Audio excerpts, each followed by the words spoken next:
गीता जी अध्याय नंबर 15 के श्लोक नंबर 17 में बताया है कि उत्तम पुरुष है तू अन्य, वो परम अक्षर ब्रह्म है। इन दोनों से न्यारा है सर पुरुष और अक्षर पुरुष से, और वही परमात्मा इति उदाहरते, उसको भगवान कहा जाता है। परम माने श्रेष्ठ, अच्छी आत्मा। और ये अच्छी आत्मा के काम है, किसी का बेटा मारे से, बेटी मरे से, कैंसर हो रही, पूरे परिवार के परिवार नष्ट हो जाते एक एक्सीडेंट में, 100 बहाने करके ये रोज खाता है। तो ये एक परमात्मा के काम है, ये श्रेष्ठ आत्मा के काम है। ये स्वयं कहता 11वें अध्याय के 32वें श्लोक में, मतलब काल हूं भाई। अब काल तो हमने से टिंडे देगा जैसे देने लाग रहा है। अब परमात्मा इति उद्धारते है। श्रीमद् भगवत गीता अध्याय नंबर 17 में एक बहुत निर्णायक ज्ञान दे रखा है, क्योंकि ये आध्यात्मिक वर्ड है, आध्यात्मिक शब्द हैं, आध्यात्मिक शास्त्र हैं। ये कोई डूम बाट के गीत नहीं, ये गॉड गिवन स्पिरिचुअल नॉलेज है। इसको समझना बालकों का खेल नहीं। जब तक मालिक की सूरत नहीं आवे, कबीर परमात्मा की रजा बिना हम सदग्रंथ भी नहीं समझ सकते। ये सत्कर मान लेना, जीव के बस का नहीं है, सदग्रंथों ने समझ सके। ये तो परमात्मा अंदर से प्रेरणा करके अंदर की जो अज्ञान हटाता है, जिस दास पर वो राजी हो जा, प्रसन्न हो जाता है।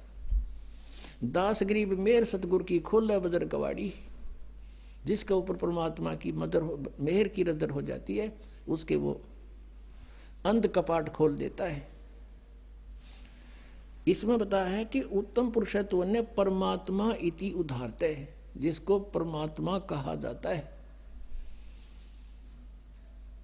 अब देखो ये परमात्मा है, इसको तो कसाई बताया, जैसे कसाई बकरे पालता है, सब सुविधाएं देता है उन बकरों को, तालाब बनवा देता है, शेड डाल देता है, चरागाह बनवा रखे हैं।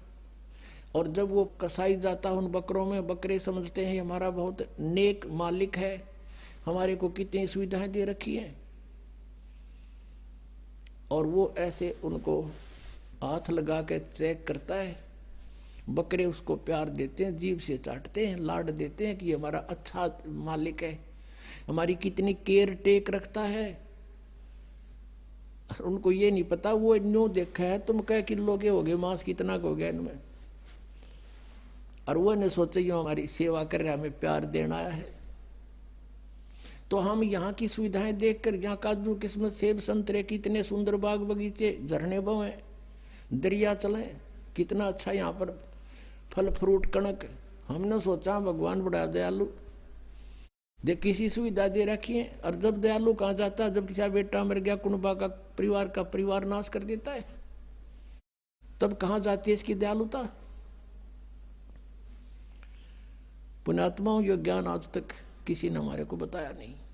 ये काल के दूत सतलोक का ठेका ले रहे, ये 2-3 पंथ चल रहे हैं, इन्हें कह का नहीं पता। और श्रद्धालु आंख मीच कर बैठ गए, उनको परम धनी मान के, उनको कख नहीं पता। अब इसमें बताया कि उसको परमात्मा कहते हैं। अब जैसे परमात्मा भगवान का काम होता सुख दे दुख ना दे, तो ऐसे ही वो बकरे ये समझते हैं कि हमारा दयालु मालिक है। और शाम के समय जब उसका ऑर्डर आ जाता, वो ना देखता किसका बेटा ले जाना है, किसकी बेटी, किसकी माँ, किसका पिता। वो डंडा लेकर निकाल लेता मोटे मोटे छांट के। और बाकी बकरे जब वो निकल कर चलते हैं ना, निकाल कर उनको पता लग जाता है, वो इधर भागते हैं, कोई इधर भागते हैं वहां से, और भाग लेते हैं। फिर जाएंगे कहाँ, तो चारों तरफ से जबरदस्त बाड़ बना रखी है, सीमा बना रखी है, उनकी जा नहीं सकते, बाउंड्री बना रखी है। तो पुण्यात्मा परमात्मा उसे कहते हैं जो दुख नहीं दे, केवल सुख दे। तो वो सतलोक में है, वो परमात्मा, वो परमेश्वर सतलोक के अंदर है, और वही परमात्मा कहलाता है। ये लोग त्रयम् आविश्य विवर्ती अवैश्वर है, वो तीनों लोकों में प्रवेश करके सबका धारण पोषण करता है, वो है अविनाशी परमात्मा। तो पुण्यात्मा, अब प्रसंग चल रहा है कि परमात्मा स्वयं आते हैं ये सत्य ज्ञान बताने के लिए। और हम यहां कैसे फंसे, ये ज्ञान भी परमात्मा स्वयं ही आकर देते हैं।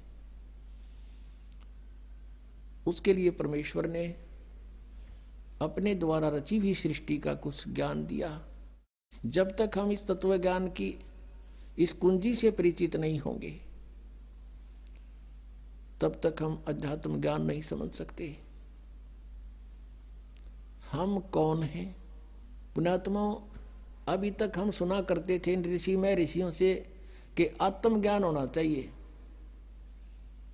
और परमात्मा कहते हैं कूप की छाया और कूप के माही ऐसा आत्मज्ञाना। जैसे कुएं की छाया कुएं तक सीमित है, उसके बाहर कोई यूज नहीं कुएं की छाया का। कूप की छाया कूप के माही ऐसा आत्मज्ञाना। आत्मज्ञान तो ये है कि हम कौन हैं और कहां से आए हैं, हमारा यहां जीने का उद्देश्य क्या है, ये तो है आत्मज्ञान। और फिर परमात्म ज्ञान कि वो परमात्मा कौन है, कहाँ है, कैसा है, कैसे मिलता है, उसको हम पाने का प्रयत्न कर रहे हैं तो उससे हमें लाभ क्या है, ये परमात्म ज्ञान। तो यहां सत्संग के अंदर आत्म और परमात्म दोनों ज्ञान बताए जाते हैं। अब ये सबको मालूम है कि हम यहां क्यों फंसे हैं। हम जीव हैं, ये बताते हैं सभी, हम जीव हैं और जीव का धर्म जन्म और मृत्यु है। और हमने यहां भक्ति करके स्वर्ग में चले जाना है। स्वर्ग में जाकर के क्या करना है, वहां अपने ठाठ भोगेंगे, मौज करेंगे। वहां मौज कितने दिन करोगे, बस फिर क्या पता। वहां मौज करेंगे जितने आपकी जेब में चवन्नी होगी, जितने पैसे टके आप पुण्य भक्ति साधन के जोड़ के ले जाओगे, उस स्वर्ग महास्वर्ग रूपी होटल में बर्बाद करके खर्च खा के फिर वापस आ जाओगे, क्योंकि वो आपका भोग समय है, भोग का स्थान है। कर्म बनेंगे यहीं पृथ्वी पर आकर। तो अब यहां से जैसी कमाई करके जाएंगे वहीं जाएंगे जहां की हमारी साधना होगी, और वहां अपना ये समय बर्बाद करके पूंजी नष्ट करके हम फिर वापस आएंगे। तो ये जन्म और मृत्यु सदा बनी रहेगी। और इन्होंने अंतिम विधान बना दिया कि जन्म और मृत्यु तो सभी की होती है। और कोई मोक्ष बताते हैं, वो कहते हैं कि परमात्मा में जीव ऐसे मिल जाता है जैसे बूंद समुद्र में। परमात्मा निराकार है और फिर नौके समाधि में उसके दर्शन होते हैं। जब समाधि में दर्शन होते हैं, निराकार के ऊपर हो गया वो। फिर बात को घुमाते हैं, हमने डिवाइन लाइट देखा, डिवाइन लाइट, ईश्वरीय प्रकाश देखा। जैसे कोई कहे हमने ट्यूबलाइट देखी, ट्यूबलाइट कोई अंधा बोल रहा हो और उसे पूछा भाई ट्यूब कैसी होती है, और वो कहता हो मैंने सारा दिखा है। उसने कोई नो पूछा कि ट्यूब कैसी है जिसकी लाइट देखी, और वो अंधा नो कहे ना ट्यूब तो निराकार हो, तो होती नहीं। ट्यूब बिना लाइट किसी, ईश्वर बिना प्रकाश किसा। तो ये हमारा भ्रमित ज्ञान था। उस पूर्ण परमात्मा ने 600 वर्ष पहले बताया था। क्या बताया था? धर्मदास ये जग बोराना, कोई न जाने पद निर्वाणा। जैसे आपने सुबह के सत्संग में ऋग्वेद मंडल नंबर 9 सूक्त नंबर 86 मंत्र 26 और 27 में, ऋग्वेद मंडल नंबर 9 सूक्त 82 के मंत्र 1, 2, 3 में आपने आंखों देखा कि परमात्मा की महिमा में लिखा है कि वो परमेश्वर ऊपर सत तीसरे मुक्ति धाम में रहता है, वो ध्युलोक के तीसरे स्थान पर विराजमान है, पृष्ठ पर। वहां से गति करके अत्यधिक तेज गति से चलने वाले पदार्थ की तरह, बिजली की तरह, आकाशीय बिजली की तरह गति करके आता है और अच्छी आत्माओं को प्राप्त होता है, अच्छी आत्माओं को मिलता है, श्रेष्ठ आत्माओं को मिलता है। तो वो ऐसी लीला कौन से भगवान ने कर रखी है? केवल कबीर परमेश्वर ने। और जिनको हम भगवान मानते थे, उनकी किसी लीला में वेदानुसार उनकी महिमा नहीं है। केवल कबीर जी की महिमा वेदानुसार है। एक धर्मदास नाम के बहुत बड़े धनी व्यक्ति थे, सेठ थे, वैश्य कुल में जन्म था। भगवान श्री कृष्ण, श्री राम, विष्णु और शंकर के दृढ़ पुजारी थे। उन्होंने अपने, क्योंकि ये सभी को मालूम है कि गुरु बिन मोक्ष नहीं हो सकता, इसलिए गुरु का बनाना अनिवार्य समझ रखा है। तो गुरु बना रखे थे रूपदास जी, जो श्री विष्णु के पुजारी थे, वैष्णव साधु थे। धर्मदास जी 60 वर्ष के आसपास हो चुके थे। पैसे की कोई गिनती नहीं थी, इतना धन था उनके पास। सबसे बड़ी बात सोचने की यह है पुण्यात्माओं, कि इतना धनी व्यक्ति भी भगवान की चाह रखता है तो बहुत पुण्यकर्मी प्राणी होता है। जैसा भी उसके गुरुदेव ने बताया था उसी पर वो दृढ़ थे, गुरु के एक एक वचन को फाइनल मानते थे। पुण्यात्माओं, एक नियम होता है कि श्रद्धालु यानी शिष्य गुरु जी के वचन में किसी प्रकार का अविश्वास ना करे, ये नियम होता है। और इस नियम का दुरुपयोग किया इन नकली संतों ने। श्रद्धालु कहते हैं गुरु जो कहते हैं वो सत्य होता है। जब गुरु है सत्य को नहीं, उनका ज्ञान सत्य कितना होगा। जब गुरु ही नकली है, इनको कह कह का पता नहीं, तो इनका ज्ञान हो ही नहीं सकता सत्य। लेकिन वो अनजान श्रद्धालु उनको गुरु मान रहे हैं, सतगुरु मान रहे हैं, और वो कतई अज्ञानी है। अब ये दास के वर्ड जो आज सुन रहा हो कोई प्रथम बार, तो यूं सोचेगा कि रामपाल तो अपने आप ने सब तो विद्वान मान रहा है। कि नहीं, दास कोई विद्वान नहीं, लेकिन गॉड गिवन ज्ञान जरूर है दास के पास। विद्वान तो परमात्मा है, और उन्होंने ज्ञान हमें दे रखा। उस ज्ञान का एक डंडोरा पीट रहा दास तो, कि ये ऐसा है, ऐसा है, ऐसा है, बस भगवान ने बता रखा है। उसका दिया हुआ धन है, दास आपको बांट रहा है। कोई ले सकता है तो ले लीजिए। तो जैसा भी उस प्यारी आत्मा को उसके गुरु ने साधन बताया था, उसी के आधार से वो चल पड़ा। गुरु जी ने बता रखा था कि हरे कृष्ण हरे राम, राधे श्याम सीताराम, राधे राधे श्याम मिला दे। ये गुट्टी प्यारा की थी कि ये मंत्र पार कर देंगे। ओम नमः शिवाय, ओम भगवते वासुदेव नमः, ये पता नहीं 20-25 इस तरह के मंत्र दे रखे। और एकादशी का व्रत और 68 तीर्थ पर जाना अनिवार्य है। इस प्रकार वो साधक, और गीता जी का नित्य पाठ करना चाहिए। ऐसे ही वो धर्मदास जी गुरुदेव के आदेश अनुसार प्रतिदिन गीता जी का नित्य पाठ करे, एकादशी का व्रत रखता था, और उसने 68 तीर्थ करने की योजना बना ली। भाई गुरु जी ने कहा है 68 तीर्थ अवश्य जाने चाहिए। तो वो ऐसे ही घूमते घूमते मथुरा पहुंच गए।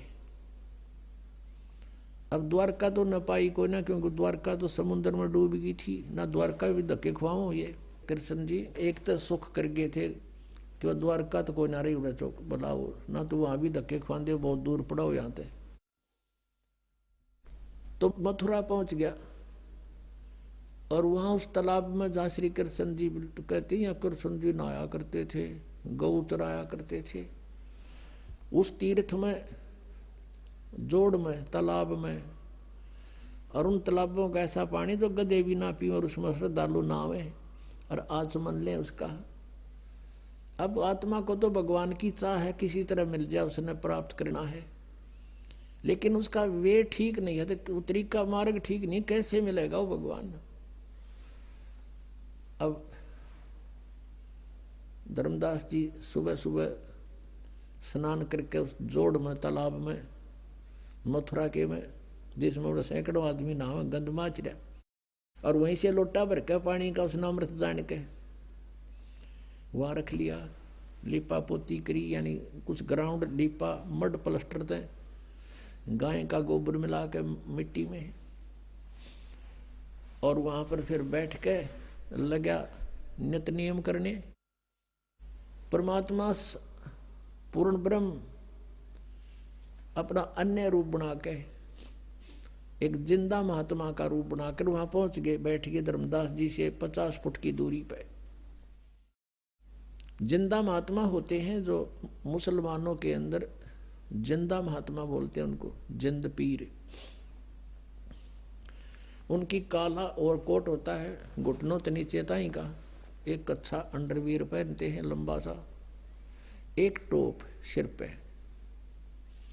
काला ही टोप और काला ही चोगा। अब बैठ के दूर जानते और सुन रहे हैं गीता जी के पाठ को।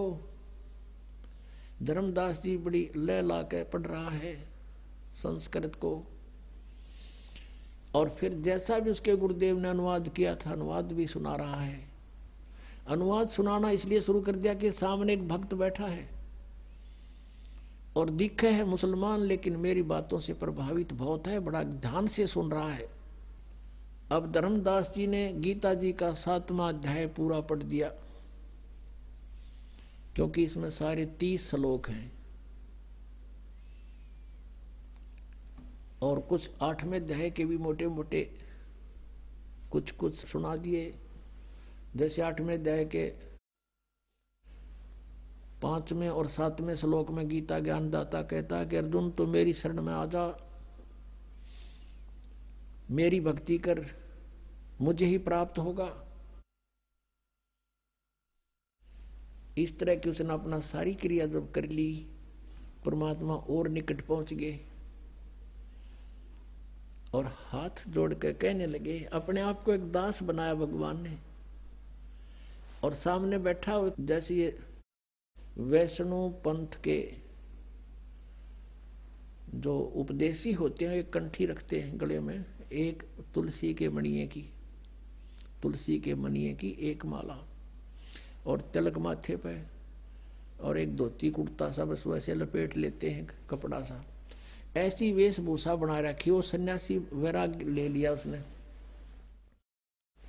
यानी अपने गुरुदेव जी से एक साधु का रूप बनवा लिया, क्योंकि 60 साल का से भी ऊपर उम्र हो गई थी।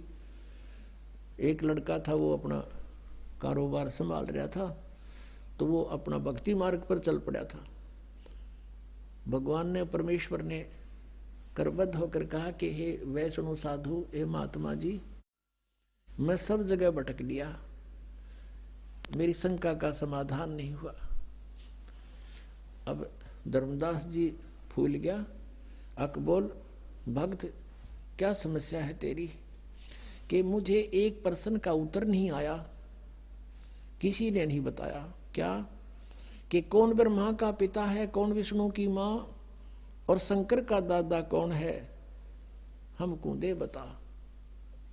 धर्मदास जी हंसे पहले तो कि वाह भाई वाह, आपको हमारे हिंदू सदग्रंथों का पता नहीं, इसलिए आप ऐसा बोल रहे हैं। भक्त, ये तो अजरो अमर हैं, इनके कोई माता पिता नहीं है, ये तो सर्वेश्वर हैं, ब्रह्मा विष्णु जी शिव जी, ये तो बड़े समर्थ शक्ति है, अजन्मा है, इनका कोई माता पिता। परमेश्वर ने कहा कि आप अपने सदग्रंथों से परिचित नहीं हैं महात्मा जी। श्री देवी भागवत में पढ़कर देखो, तीसरे स्कंद में, इनकी जन्म मृत्यु होती है, ये अविनाशी नहीं है। अब उस समय ये संस्कृत में थे सारे। तो वो उसने एक ब्राह्मण से पूछा कि ब्राह्मण इसमें कहीं लिखा है? तो ब्राह्मण ने कहा, पढ़कर सुना तीसरे स्कंद में। ब्राह्मण पढ़ता पढ़ता एकदम चुप हो गया, कहने लगा, भाई लिखा था पर ये तो वैसे लिख दिया होगा। अब धर्मदास के बात खटकता गई, वे वैसे गीता इन कैसे पुराणों वैसे कैसे लिख दिया। फिर परमात्मा ने कहा कि बात सुनो, आप 7वें अध्याय को पढ़ रहे हो। 7वें अध्याय में इस गीता जी के पढ़ने से क्या लाभ होगा आपको? यदि मैं भी पढ़ने लगूं, आपका अनुयायी बनूं, तो इस गीता जी के नित्य पाठ से क्या लाभ होगा, ये बताओ मुझे। धर्मदास जी ने कहा कि इससे ये मोक्ष होता है। एक राजा ने पढ़ी थी, उसको संतान होगी, एक ने ऐसा पढ़ा था, उसको ऐसे हो गया। परमात्मा ने प्रश्न किया कि किसी एक किसान का पुत्र था, एक किसान था, उसके वृद्ध अवस्था में एक पुत्र प्राप्त हुआ, इकलौता। अब किसान ने सोचा कि मेरी मृत्यु के बाद कहीं ये पुत्र मेरे व्यवसाय से अपरिचित ना रह जावे, मैं ये युवा होगा तब तक मेरी मृत्यु हो जाएगी। उसने अपना सारा अनुभव एक बही में लिख दिया, पैड पे, और कहा, बेटा जब तू सियाना हो जा, बड़ा हो जा, खेती करने लगे, तो मेरे इस लेख को अवश्य पढ़ना। अब वो किसान का पुत्र उसको पढ़ रहा, अपने पिता की मृत्यु के उपरांत उसके द्वारा दिए गए अनुभव के उस लेख को डेली पढ़ता है। तो उसको डेली पढ़ने का क्या उद्देश्य है उसका? परमात्मा कहते हैं उसका उद्देश्य यही होगा ना कि उस जैसे पिताजी ने कहा वैसे बीज बोए, वही कणक बीज है, उसका उसी तरह उसी सीजन में उसकी बिजाई करे और उसी तरह समय समय पर उसमें सिंचाई करे। कहा, जी हाँ बिल्कुल ऐसा ही है। और उसका फायदा क्या लिखने का? और वो गेहूं के स्थान पर तो भांग बोए, गेहूं के बीज के स्थान पर भांग बो रहा हो तो कैसा है वो किसान? अगो तो मूर्ख है, मूर्ख है तो वही बोनी तो लिख रखा है, लिखा हुआ उसमें। तो भगत जी, जो आपकी गीता जी में लिखा है, आप वही बीज बोगे, वही शास्त्र अनुकूल साधना करोगे, वही नाम जाप करोगे तो लाभ होगा। बीज भक्ति का नाम है, और बाकी जो धार्मिक क्रिया है ये खाद और पानी सिंचाई है। तुमने बीज ही गलत बो रखा है। गीता जी में कहीं पर है हरे राम हरे कृष्ण, कृष्ण कृष्ण हरे हरे, सीताराम राधे श्याम, राधे राधे श्याम मिला दे, ओम नमः शिवाय, ओम भागवते वासुदेव नमः, है तेरी गीता जी में कहीं लिखा? नहीं। फिर तू इन रट्टा लाने लग गया तो उस किसान के मूर्ख पुत्र से कम है? अरे जो गीता में लिखा वैसे ही करोगे तो लाभ होगा। इसमें एकादशी का व्रत लिखा कहीं? 6 अध्याय के 16वें श्लोक में मना किया है कि अर्जुन, ये योग यानी साधना भक्ति ना तो अधिक खाने वाले की और ना बिल्कुल ना खाने वाले की कभी सफल नहीं होगी। बिल्कुल ना खाना व्रत रखना एकादशी का, सारा दिन भूखे मरते हो तुम। अब गीता पढ़ते उसने रखी थी, गोट रखी थी धर्मदास जी ने, परमात्मा की एक एक बात छाती में लग गई थी। अरे तू गीता जी को सिरोधार्य मानता है, भगवान के आदेश विरुद्ध तू साधना कर रहा है। 16वें अध्याय के 23वें श्लोक में लिखा है, शास्त्र विधि को त्याग कर जो मनमाना आचरण करते हैं उनकी ना गति होती, ना उनको कोई सिद्धि प्राप्त होती, ना उनको कोई सुख होता। यूजलेस। अब यो मन बड़ा शैतान है, यो जल्दी से हार नहीं मानता। अब सारी समझ रहा है, सुन रहा है और हृदय में जा रही है। अब क्या हुआ? क्योंकि काल को पता लग गया कि तेरा एक आदमी जाओगा, काल फंस गया तो इसके वो अंदर से प्रेरणा कर दी कि तू, उसने मन में आई कि ये मुसलमान है और ये वैसे बकवास कर रहा है। सभी तो राम नाम ऐसा ही जप रहे हैं, सभी तो इन नामों का जाप करें पूरे हिंदू समाज में। तो उसने क्या कहा धर्मदास ने परमात्मा को कि जिंदा तेरी बात मैंने बहुत कड़वी लगे और तू महात्मा है ना, मैं तेरे साथ लड़ पड़ता तो साधु वेश में है, आगे से ऐसी बात मत करना, हमारे भगवानों के हमारे मंत्रों के बारे में फालतू मत बोलना। परमात्मा उसी समय जान गए काल आ गए विस्मय, अंतर ध्यान हो गए, भगवान वहां से अदृश्य हो गए। अब सामने आदमी बतलावे, अरे एकदम ओझल हो जाए तो कलजा पाट जा। और कुछ लाला जी था, सामने से भगवान एकदम अदृश्य हो गए, उसी समय उसका तो धक्का सा लगा और उसने सोचा देख सारी सच्ची बात बतावे थे, सब सत्य सत्य बोल रहे थे, मेरे भाग फूट गए। ये तो कोई फरिश्ता था, कोई भगवान का भेजा हुआ दूत था, मैंने बड़ी गलती करी और सब बातें सही कह रहा था।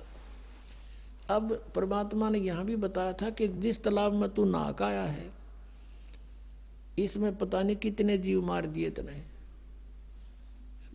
अब धर्मदास को जो मालिक ने बताई थी तो पूजा पढ़े गीता ने, और गीता जी के 8वें अध्याय के 13वें श्लोक में पढ़ ले कि ओम इति एकाक्षरम ब्रह्म विवरण माम अनुसमरण ये प्रयाति तजन देहम सयाति परमाम गतिम। मुझ ब्रह्म का केवल एक ओम अक्षर है, नथिंग एल्स। और जो इसका उच्चारण करके सिमरण करता हुआ शरीर छोड़कर जाता है सयाति परमाम गतिम, वो परम गति को प्राप्त होता जो ओम से मिलने वाली परम गति है। अर्थम जपो हरे राम हरे कृष्ण राधे श्याम सीताराम राधे राधे, कोई बात हुई। अब एक किसी ने प्रश्न किया कृष्ण के पुजारी था कि आपका इष्ट देव कौन है?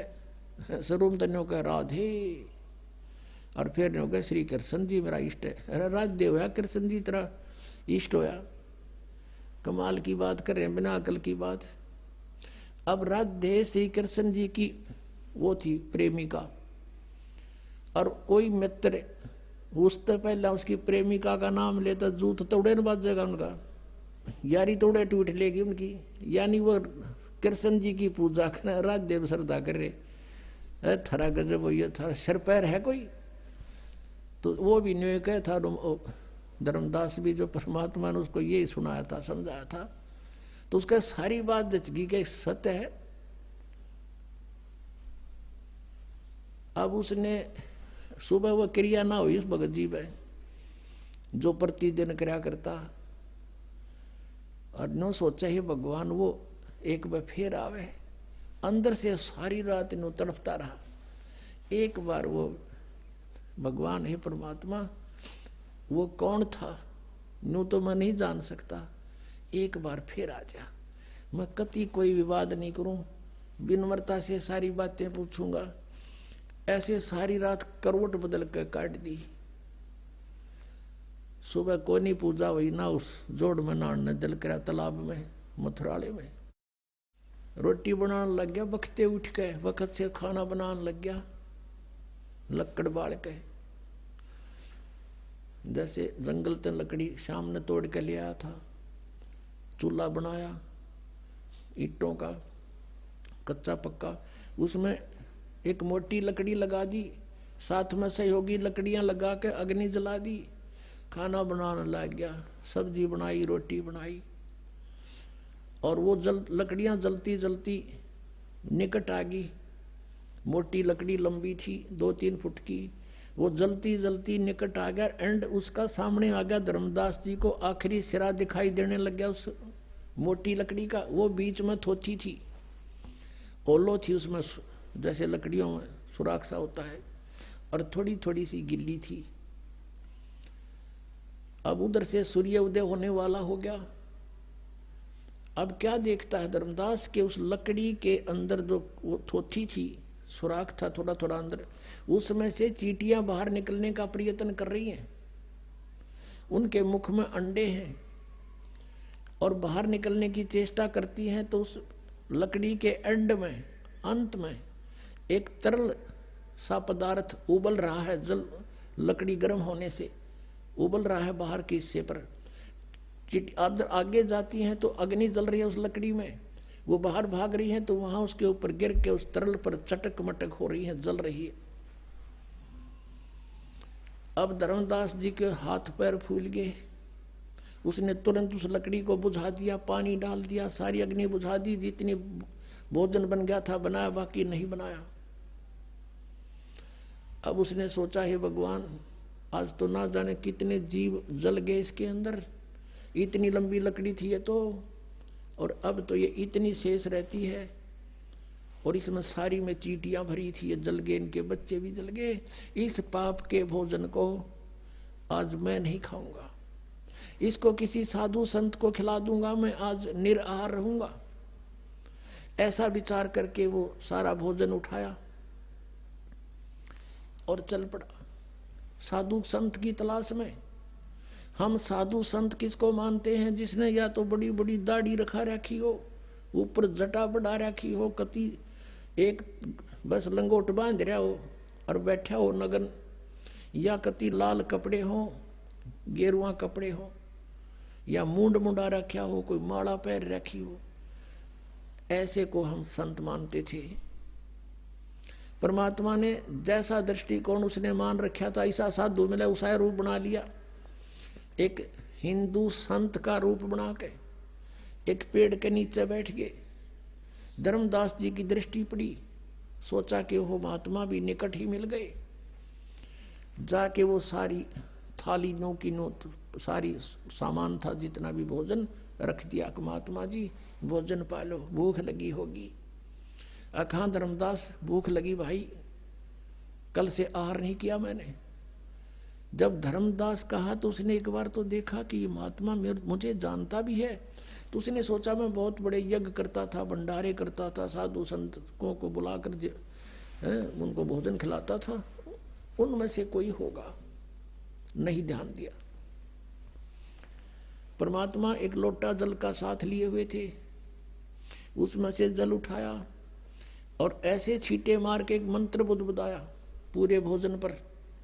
उसी समय सारे भोजन की चींटी बन गई और सारी थाली काली होगी, और चींटियां अंडे ले लेकर बाहर निकलने की, थाली से बाहर निकलने की चेष्टा कर रही हैं। तब परमात्मा उसी रूप में आगे जो पहले दिन वार्ता हुई थी और कहा, रे धर्मदास, तू आया था पुण्य करने, और तू कल क्या कह रहा था? परमात्मा को देखकर धर्मदास ने मुसलमान रूप में भगवान को एक मुसलमान जाना, और परमात्मा ने ये कड़वी सच कही तो उसने दुख माना, और ये कहा था कि मैं जीव हिंसा नहीं करते, हम अन्य की तरह जीव हिंसा नहीं करते, यानी बहुत दुख मान के कहा था। ये टोंट कैसा था कि मुसलमान हो तुम, मांस खाते हो, हम हिंदू, हम हिंसा नहीं करते, हम जीव हिंसा नहीं करते। तब परमात्मा ने कहा था, रे तेरे तो तक कसाई भी अच्छा, और इस पाप के भोजन को तो मुझे खिलाने आया है। अरे अपराधी व्यक्ति! जब उसने धर्मदास ने देखा कि वो हैकल वाले, चरणों में पड़ गया, बुरी तरह रोए, हे भगवान, मुझसे गलती होगी, कल मैंने आपसे वाद विवाद किया, मुझे क्षमा करो भगवान, मुझसे गलती होगी, मुझे वो ज्ञान और सुनाओ। अब परमात्मा तो चाहते थे यो सीधा हो, किसी प्रकार इसकी आप बीमारी निकला, जो गंध भर रखा है इसने अंदर, तो बैठ गए वहीं पर, अब सुन ले ज्ञान आगे का। कल तूने गीता जी का 7वां अध्याय पढ़ा था, 7वें अध्याय के 12 से लेकर 15 तक और 20 से लेकर 23 तक, इन श्लोकों में ये जिनकी तू पूजा करता है, इन तीनों गुणों में से तू शंकर और विष्णु जी की, तमोगुण शंकर और सतोगुण विष्णु जी की पूजा करता है। कहाँ जी? तो क्या लिखा तेरी गीता जी ने? खोल एक बार फिर। तो परमात्मा ने दिखा कि देख पढ़ के, पुणात्मा, आज से 600 वर्ष पहले परमात्मा ने यह ज्ञान सुनाया था, जो आज दास सदग्रंथों में आपके रूबरू करा रहा है। गीता जी हिंदू समाज के अंदर एक बहुत सिरोधार्य और अच्छा सदग्रंथ माना जाता है और है, लेकिन इसके अंदर लिखा क्या है ये हमें आज तक नहीं पता था। परमेश्वर कबीर जी ने 600 वर्ष पहले बताया था, क्योंकि वो परमात्मा है। अब देखिएगा, श्रीमद् भगवत गीता, गीता प्रेस गोरखपुर से प्रकाशित है, जयदयाल गोविंद का इसके अनुवादक है। ये अध्याय 7 है श्रीमद् भगवत गीता, या 12 नंबर श्लोक देखे। इसमें लिखा है, और भी जो सतोगुण से उत्पन्न होने वाले भाव हैं और जो रजोगुण तथा तमोगुण से होने वाले भाव हैं, उन सब को तो मुझसे ही होने वाले हैं ऐसा जान, परंतु वास्तव में मैं और वे मुझ में नहीं है। अब रजगुण सतगुण तमगुण ये क्या है, ये थोड़ा सा कंसेप्ट क्लियर करना पड़ेगा। रजगुण ब्रह्मा जी, सतगुण विष्णु जी, तमगुण शिव जी। देखिएगा मार्कंडेय पुराण, यहां से प्रारंभ करते हैं। गीता प्रेस गोरखपुर से प्रकाशित है। सचित्र मोटा टाइप गीता प्रेस गोरखपुर से प्रकाशित है। ये प्रकाशक के में मुद्रक हैं। गीता प्रेस गोरखपुर, गोविंद भवन कार्यालय, कोलकाता का संस्थान। ये इनके फैक्स और फोन नंबर है। इसके 123 पृष्ठ पर देखिएगा। 122 से शुरू करेंगे पहले हम, यहाँ देखना। अब मार्कंडे जी बोले मुने, अब यहाँ पढ़ेंगे हम 123 पे। इस तरह स्वयंभू परमात्मा की 3 अवस्थाएं हैं। रजोगुण प्रधान ब्रह्मा, तमोगुण प्रधान रुद्र, सत्व प्रधान विश्वपालक विष्णु हैं। ये ही 3 देवता हैं और ये ही 3 गुण हैं। स्पष्ट हो गया। ब्रह्मा विष्णु महेश कहो चाहे तीनों गुण कहो, रजगुण कहो चाहे सतगुण कहो, तमगुण कहो, यही 3 देवता हैं और यही 3 गुण हैं। इससे बढ़िया से कंसेप्ट तक है, हम क्लियर होए को ना, फिर भी और दिखाएंगे। अब ये कहता है कि ये तीनों गुणों से जो रहा है इसका निमित्त कारण मैं हूं। काल कह रहा है, गीता का ज्ञान कौन दे रहा है? श्री कृष्ण में प्रवेश करके यू काल बोल रहा है। और ये कह रहा है कि ये जो कुछ भी ये हो रहा है ना, रजगुण से ब्रह्मा जी से भी उत्पत्ति, यानी सभी जीव इस रजगुण के इंजेक्शन लग जाने से, इसके प्रभाव से हम संतान उत्पत्ति करते हैं। यहाँ की फिर ठाठ बाट की जो इच्छा करते हैं, ये रजोगुण के दबाव से, श्री ब्रह्मा जी के दबाव से। और फिर सची थी एक दूसरे ममता मोह हमारी फंसी हुई जीव के बस का नहीं। और फिर संहार तमोगुण से, शिव जी से। ये तीनों कहता है मैं ही इसका मुख्य कारण हूं, मेरे ही कारण हो रहे, क्योंकि इसको श्राप लगा हुआ है 1 लाख मानव शरीरधारी प्राणियों का नेताहार करने का। कहता है इन तीनों का निमित्त कारण मैं ही हूं, पर मैं इनसे बाहर हूं, इनसे न्यारा हूं। 21वें ब्रह्मांड में, और इस एक ब्रह्मांड के अंतिम छोर पे रहता है, गुप्त स्थान पे। उसके लिए देखिए शिवपुराण, संक्षिप्त शिवपुराण, और ये गीता प्रेस गोरखपुर से प्रकाशित है। इसके अनुवादक हैं हनुमान प्रसाद पोदार। गीता प्रेस गोरखपुर से ये प्रकाशित है और मुद्रित है। इसके 110 पृष्ठ पर आपको दिखाते हैं। रुद्र संहिता और संक्षिप्त शिवपुराण, पृष्ठ 110, और 9वां अध्याय समाप्त होता है इसके लास्ट में। इस प्रकार ब्रह्मा विष्णु तथा रुद्र इन 3 देवताओं में गुण हैं।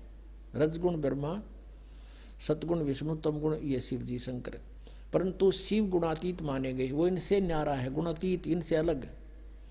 ये काल है, सदा शिव कहो, महाशिव कहो, काल कहो, काल रूपी ब्रह्म कहो, ये वो अलग है। श्रीमद् देवी भागवत और कंसेप्ट क्लियर करते हैं, जो संस्कृत सहित है, और बम्बे श्री कृष्ण दास वेंकटेश्वर प्रेस से मुद्रित है। ये देखिएगा, श्रीमद् देवी भागवत है ये।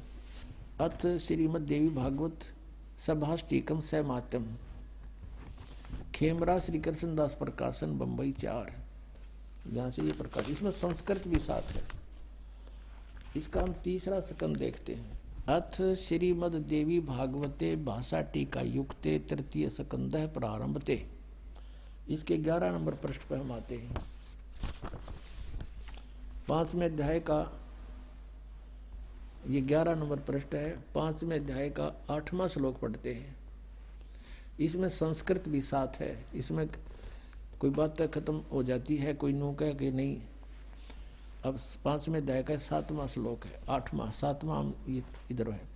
हे माता, यदि हमारे ऊपर सदा आप दया युक्त हो, शंकर भगवान कह रहे हैं, तो हमको तमोगुण में किस प्रकार प्रदान किया है? ब्रह्मा रजोगुण और हरि सतगुण युक्त किस प्रकार किए हैं? युक्त क्यों किए हैं? क्यों किस प्रकार किए हैं? अब यहाँ हम 8वां देखते हैं, संस्कृत भी देखते हैं, क्योंकि ये देवनागरी लिपि है। ये 7वां समाप्त हुआ, 8वां यहाँ से शुरू होता है। यदि दया धर्मना न सदाम्बिके कथम अहम विहित है। शंकर भगवान कहते हैं, यदि तू हमारे पर दयालु है तो इसे बुंडे कुकर्म में हमने क्यों लगा रही है, और क्यों हम इस एक के गुण युक्त बना दिए? हमारे बस की बात नहीं। कथम अहम विहित है, किस प्रकार मैं बना दिया? तमोगुण है। और कमल जय यानी कमल से उत्पन्न होने वाले ब्रह्मा जी को रजोगुण संभव, रजोगुण क्यों बना दिया? सुविहित विहिता किमु सतोगुण हरि, विष्णु को आपने सतगुण क्यों बना दिया? अब ये फाइनल हो गया। अब गीता जी के इस पवित्र ग्रंथ में हम समझ सकेंगे, ये कोड वर्ड हैं, और कोड वर्डों को टीचर बता सकता है, स्टूडेंट नहीं समझा करती। हमारे जो टीचर थे, जिनको हम विद्वान समझते थे, संस्कृत भाषा जानते हैं, वो अध्यात्म ज्ञानहीन थे। उनके मोतिया बंद हो रहा था अज्ञान का। अब दिखाते हैं आपको वही सदग्रंथ हमें क्या बताना चाहते हैं। यही श्रीमद् भगवत गीता, ये वही जो आपको अभी दिखाई थी। अब नए अध्याय 7 का हम फिर पुनः वो 12वां श्लोक पढ़ते हैं। ये 12वां श्लोक है। और भी जो सतोगुण से उत्पन्न होने वाले भाव हैं, और जो रजोगुण तथा तमोगुण से उत्पन्न होने वाले भाव हैं, उन सब को मुझसे ही होने वाले हैं ऐसा जान, परंतु वास्तव में उनमें मैं और वे मुझ में नहीं है। आगे देखना 13वें में क्या कहा? गुणों के कार्य रूप सात्विक, राजस और तामस, इन तीनों प्रकार के भावों से ये सारा संसार प्राणी समुदाय मोहित हो रहा है। इन तीनों गुणों से परे, रजगुण ब्रह्मा, सतगुण विष्णु, तमगुण शिव जी से परे मुझ अविनाशी को नहीं जानते। ये कहते हैं, काल कहता है, ये ब्रह्मा विष्णु महेश से ऊपर मुझे नहीं जानते। सारा संसार इन्हीं तक सीमित है। अब 14वें श्लोक में क्या कहा है? क्योंकि यह अलौकिक अर्थात अति अद्भुत त्रिगुणमयी मेरी माया, रजगुण ब्रह्मा, सतगुण विष्णु, तमगुण शिव जी के द्वारा फैलाया गया जाल, ये बड़ी दुस्तर है, बड़ी खतरनाक है। और जो व्यक्ति मुझ को निरंतर भजते हैं, वे इस माया का उल्लंघन कर जाते हैं। यानी जो ब्रह्म साधना करते हैं, वो इनसे ऊपर उठ जाते हैं, इनसे अधिक लाभ प्राप्त करते हैं। जो ब्रह्मा विष्णु महेश से ज्यादा लाभ, वो महास्वर्ग में चले जाते हैं। इसका भाव ये है। अब देखियो 15वें श्लोक में, 7वें अध्याय के 15वें श्लोक में गीता जी में कितना कमाल कर दिया। माया के द्वारा जिनका ज्ञान हरा जा चुका है, त्रिगुण मई माया, रजगुण ब्रह्मा, सतगुण विष्णु, तमगुण शिव जी से आगे वो किसी को मानने को तैयार नहीं। इनकी बुद्धि वहीं तक बंद होगी। इनके द्वारा जिनका ज्ञान हरा जा चुका है, रजगुण ब्रह्मा, सतगुण विष्णु, तमगुण शिव जी द्वारा, माया द्वारा, और इनसे आगे किसी की भक्ति नहीं करते। उसके विषय में कहा कि असुर स्वभाव को धारण किए हुए, मनुष्यों में नीच, नराधमा और दूषित कर्म करने वाले मूर्ख, दूषित कर्म करने वाले मूढ़ लोग मुझको नहीं भजते। यानी इस सीधा सा अर्थ हो गया कि कोई भजने की बात है, ब्रह्मा विष्णु महेश की पूजा करते हैं, वो ये गीता ज्ञानदाता कहता वो मुझे नहीं भजते, क्योंकि ये काल बोल रहा है। अब फिर पढ़ो 15वां 7वें अध्याय का। कहते माया के द्वारा जिनका ज्ञान आरा जा चुका है, त्रिगुणमयी माया, रजगुण ब्रह्मा, सदगुण विष्णु, तमगुण शिव जी तक जिनकी बुद्धि बंद होली और की नहीं सुनते कति, असुर स्वभाव को धारण किए हुए, राक्षस स्वभाव को धारण किए मनुष्यों में नीच और दूषित कर्म करने वाले मूढ़ लोग मुझको नहीं भजते। पुण्यात्माओं, ये कोड वर्ड है, सांकेतिक शब्द है, इनको टीचर ही समझकर आगे स्टूडेंट को बताया करते हैं। इसका क्या अर्थ बना है कि जैसे जो रजगुण ब्रह्मा, सतगुण विष्णु, तमगुण शिव जी की पूजा करते हैं वो राक्षस स्वभाव को धारण किए हुए, गीता जी में लिखा है। और दूषित कर्म करने वाले मूर्ख है, मूढ़, राक्षस स्वभाव को धारण किए हुए मनुष्यों में नीच, मनुष्यों में नीच और दूषित कर्म करने वाले मूर्ख। गीता ज्ञान दाता यानी ब्रह्म कहता है मेरी पूजा भी ना करते ये। एक समय एक भस्मागिरी नाम का एक तपस्वी था, तमोगुण शिव की साधना करता था और भगवान शिव के गेट के सामने धरना धर दिया, ऊपर को पैर नीचे को शीश करके शिरासन पर 12 वर्ष खड़ा रहा। एक दिन पार्वती के प्रार्थना से भगवान शिव से कहा पार्वती जी ने कि आप तो देवों के देव हैं, महादेव हैं, आपका भगत क्या मांगता है, इसको देव यहाँ से चलता करो, इसको समय सुबह सुबह माथे लग गई हो यहाँ पर। भगवान शिव ने कहा कि बोल भाई भस्मागिरी क्या मांगता है। भस्मागिरी ने कहा कि आप वचनबद्ध हो जाओ प्रभु तब मांगू। शिव जी ने कहा वचनबद्ध हो गया बच्चा, मांग क्या मांगता है। वो खड़ा हो गया, फिर तो छोड़ दिया सिरासन, सीधा खड़ा हो गया। कहने लगा भगवान आप ये भस्म कड़ा दे दो। भगवान शिव जी के पास एक भस्म कड़ा था, हाथ में पहन रखा था, और कोई भी किसी की तरफ ऐसे करके उसके सिर पे करके नू कह दे भस्म, वो भस्म हो जाता था। इसका खूब पता था भस्मागिरी ने। अब उसने किस लिए तपस्या की थी भगवान शिव जी की कि पार्वती को तो पत्नी बनाऊंगा, भस्म कड़ा लेकर शिव जी ने मारूंगा। जो ही भगवान शंकर ने वो कड़ा निकाल कर दे दिया कि ले बच्चा। भगवान शिव ने न सोचा था यो जंगल में रहता है, अपनी रक्षा के लिए लेता होगा राक्षसों से। भगवान शिव ने ये भी ना पता था तेरा दुश्मन है, भगत नहीं। हाथ में कड़ा आते ही कहने लगा ओले शंकर होशियार, तुझे मारूंगा, पार्वती को पत्नी बनाऊंगा।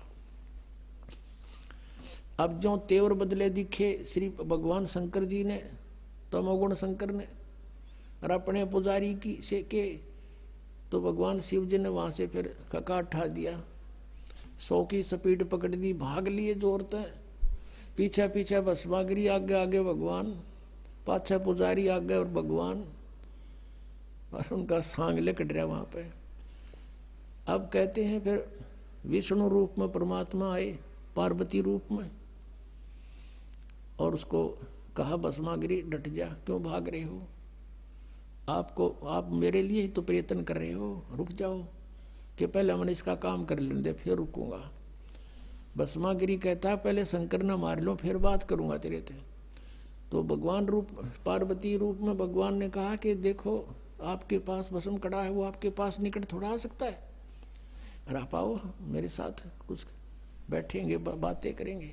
वो डट गया, रुक गया। तो फिर वो कहने लगी डांस करके दिखा मुझे। भस्मागिरी कहता मैं तो साथ भक्ति तपस्या करनी आदमी हूँ, मैंने डांस तो ना करना तक ना, डांस तक करके दिखाना पड़ेगा तब मैं प्रसन्न होंगी। तो उन्होंने बोला करने लग गया डांस कि मैं बताती हूँ ऐसे कर नो करके, और जो उनसे हाथ में कड़ा था वो सिर पर करवा लिया, और कर ऊपर और कर, जब ऊपर आ लिया जब ने कह दिया भस्म, वो भस्मागिरी मर गया, भस्मासुर कहलाया फिर उसके बाद वो राक्षस। फिर विष्णु रूप धारण करके वहां पहुंचे भगवान शंकर, जहां एक्सप्रेस हो जा रहे थे, वहां जाकर खड़ा होके के डट जा भोलेनाथ, डट भगत भाई रुक जा। अब देखा विष्णु जी है, भागले भागले आ जा, भागले। बोला कहाँ क्या क्यों भाग रहे हो? कि भस्मागिरी ने मेरे से ऐसे ऐसे धोखा कर दिया। तो भगवान विष्णु रूप में परमात्मा थे, वो पूर्ण ब्रह्मा की रक्षा करते इनकी। कहने लगे कि देख वो मैंने मार दिया, ये तेरा भस्म करा रहा, पकड़े ना जच्ची उसका, कि उसका तो बहुत भयंकर रूप विकराल रूप था, वो नू कैसे दे दिया कड़ा। तो वापस आए, बताया कि ये राख पड़ी उसकी, यहाँ मरा वो। तो भगवान शिव जी का कलेजा ठंडा हुआ। आरामी न भगवान माने थे, यह कथा रोज पढ़ा करते कि भगवान भस्मागिरी का आगे भाग लिया शंकर जी।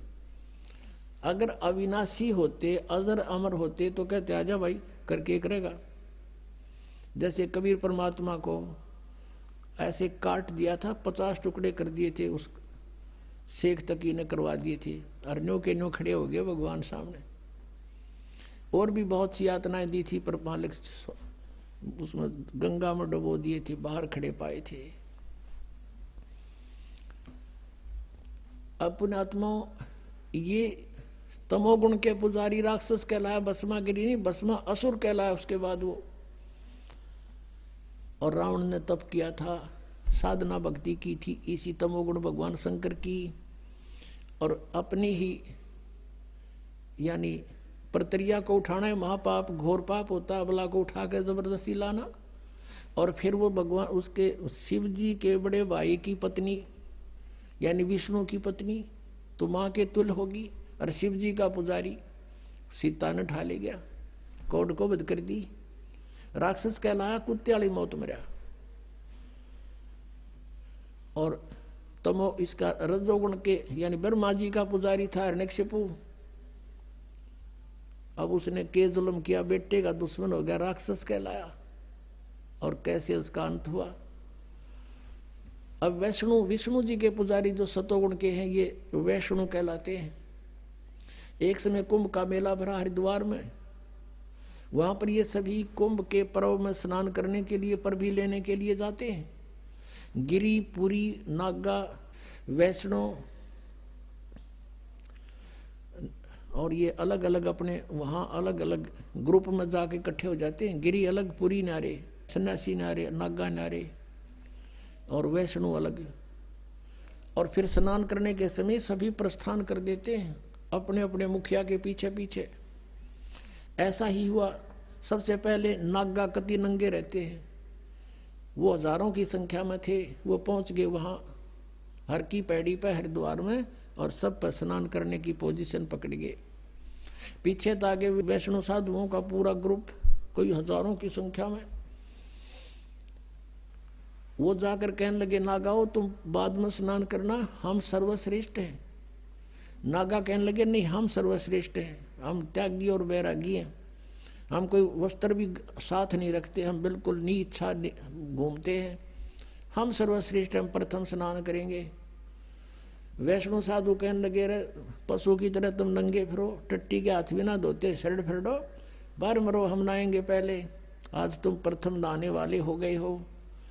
कहने का भाव ये है, वो गंगा भी भूल गए, भगवान भी याद ना रहा, लट्ठम लट्ठा तीर निकाल लिया, तलवार काट ली, एक दूसरे को कत्लेआम कर दिया। 25,000 ये त्रिगुण उपासक कट के मर गए वहां पर। तो ये कर्म किसके हैं? राक्षस स्वभाव को धारण किए मनुष्यों में नीच दूषित कर्म करने वाले मूर्ख। गंगा का पानी मैला होता, 2 मिनट पाछे नहा लो भाई, कोई बात ना, हम ये बैठे यहाँ पर। एक आम आदमी से गिरा करैक्टर इन लोगों का व्यवहार। अगर आप गंगा कहीं स्नान करने गए भी हो, कभी डले डोहा थे जब हम भी जाया करते, कोई आकर कहता भाई मैं भी नहा लो, कहा जा, उसको स्थान देते थे, कहा जो आप भी नहा लो। आम व्यक्ति का व्यवहार अच्छा, इनको महात्मा कहें हम, और इनसे जाकर दीक्षा लें, इनसे मोक्ष माने।